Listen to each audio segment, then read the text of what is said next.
കേരളത്തിലേക്ക് കാലവർഷം എത്തുന്നു. മധ്യകിഴക്കൻ ബംഗാൾ ഉൾക്കടലിനും തെക്ക് കിഴക്കൻ ബംഗാൾ ഉൾക്കടലിനും മുകളിലായി ചക്രവാത ചുഴി നിലനിൽക്കുകയാണ്. വരുന്ന 5 ദിവസവും സംസ്ഥാനത്ത് തെക്കൻ ജില്ലകളിൽ മഴ തുടരുമെന്നാണ് മുന്നറിയിപ്പ്. തെക്കു പടിഞ്ഞാറൻ കാലവർഷം തെക്കു പടിഞ്ഞാറൻ അറബിക്കടലിന്റെയും തെക്കു കിഴക്കൻ അറബിക്കടലിന്റെയും കൂടുതൽ ഭാഗങ്ങളിലേക്കും ലക്ഷദ്വീപ് ദ്വീപുകൾ, കന്യാകുമാരി പ്രദേശം, തെക്കു പടിഞ്ഞാറൻ ബംഗാൾ ഉൾക്കടൽ, തെക്കു കിഴക്കൻ ബംഗാൾ ഉൾക്കടൽ, മധ്യ പടിഞ്ഞാറൻ ബംഗാൾ ഉൾക്കടൽ, മധ്യ കിഴക്കൻ ബംഗാൾ ഉൾക്കടൽ എന്നിവിടങ്ങളിലേക്കും വടക്കു കിഴക്കൻ ബംഗാൾ ഉൾക്കടലിന്റെ ചില ഭാഗങ്ങളിലേക്കും വ്യാപിച്ചു. ഇതോടെ കേരളത്തിലേക്ക് 5 ദിവസത്തിനുള്ളിൽ കാലവർഷം എത്തുമെന്നാണ് പ്രവചനം. മധ്യ കിഴക്കൻ ബംഗാൾ ഉൾക്കടലിനും തെക്കു കിഴക്കൻ ബംഗാൾ ഉൾക്കടലിനും മുകളിലായി ചക്രവാത ചുഴി നിലനിൽക്കുന്നുണ്ട്. തെക്കു കിഴക്കൻ അറബിക്കടലിനും സമീപ പ്രദേശങ്ങൾക്ക് മുകളിലായി നിലവിലുള്ള ചക്രവാത ചുഴി തുടരുകയാണ്.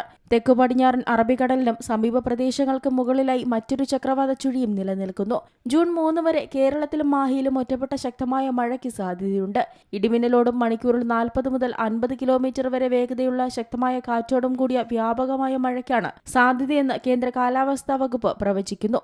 കേരള ലക്ഷദ്വീപ് തീരങ്ങളിൽ ജൂൺ 3 വരെ മത്സ്യബന്ധനത്തിന് പോകാൻ പാടില്ലെന്നും കർണാടക തീരത്ത് മത്സ്യബന്ധനത്തിന് തടസ്സമില്ലെന്നും കേന്ദ്ര കാലാവസ്ഥാ വകുപ്പ് അറിയിച്ചു. വരുന്ന 5 ദിവസവും സംസ്ഥാനത്ത് തെക്കൻ ജില്ലകളിൽ മഴ തുടരുമെന്നാണ് മുന്നറിയിപ്പ്.